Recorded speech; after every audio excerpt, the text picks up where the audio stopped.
I wanted to talk about spirit guides and who are they? What are they doing here? What are they helping us with? Where do they come from? And so, in my experience when I'm giving readings, I notice that the spirit guides are hanging back in the spirit world, if you want to call it that, or heaven, your soul group. They're hanging back in your soul group, and they're helping you, and they're helping your team of angels help you in your lifetime. And the experiences that I've had are that they can come through as they project themselves as being individuals that you've incarnated with.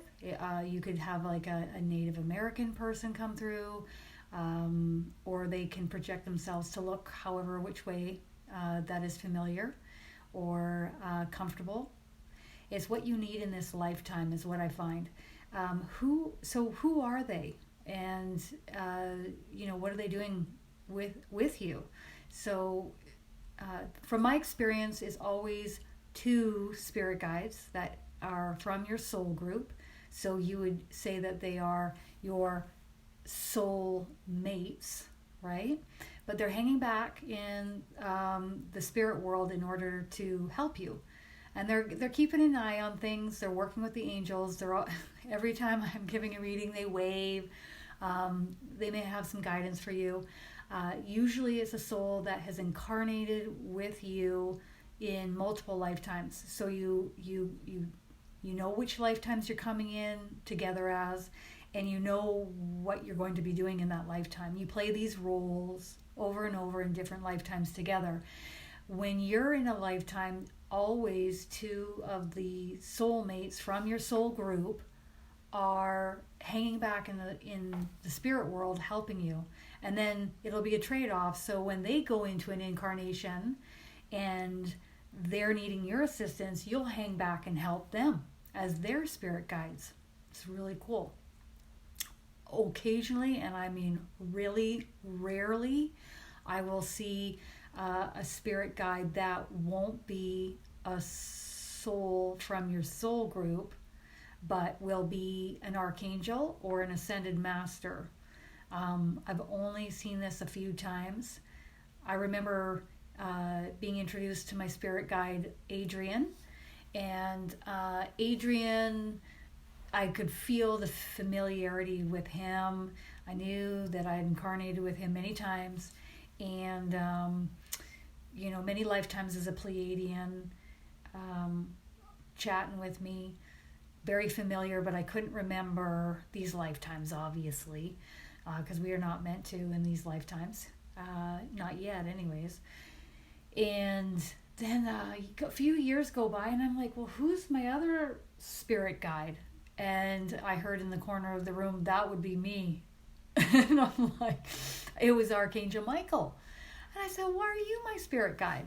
And he says, because that's what you requested before coming into this lifetime. And that was the agreement made. And so the agreement was made that he would be my spirit guide, as playing one of my spirit guides in my life, always there with me. I said, well, why would I ask for that? And he said, in order to help you keep high vibrational and keep the energy high vibrational around you. And you asked me to come through with you like this in every lifetime. And I went, oh, okay. So I was like, kudos to my higher self. Thank you. So Archangel Michael has played this role in many of my lifetimes. He does seem very familiar to me. I think I work with him quite a bit. He often calls me his little sister. And I call him my big brother. And another occasion, I've met a person that has had Jesus as their spirit guide, as one of their spirit guides, and that's just what they need in this lifetime. That was the arrangement, the agreement made, and what is unfolding in their lifetimes, that's just what they need. And so can you imagine having Jesus as your spirit guide? Whoo-hoo, whoo. So depending on what you need in that lifetime is who will step forward and be there for you. Sometimes you need a little bit more help or a higher vibrational, bigger being to help you through this lifetime with whatever you need help with. And my thought is also, if you are here as a light worker and you are here to help many people, that's when these bigger, more expansive energies are going to come along as your spirit guides with you.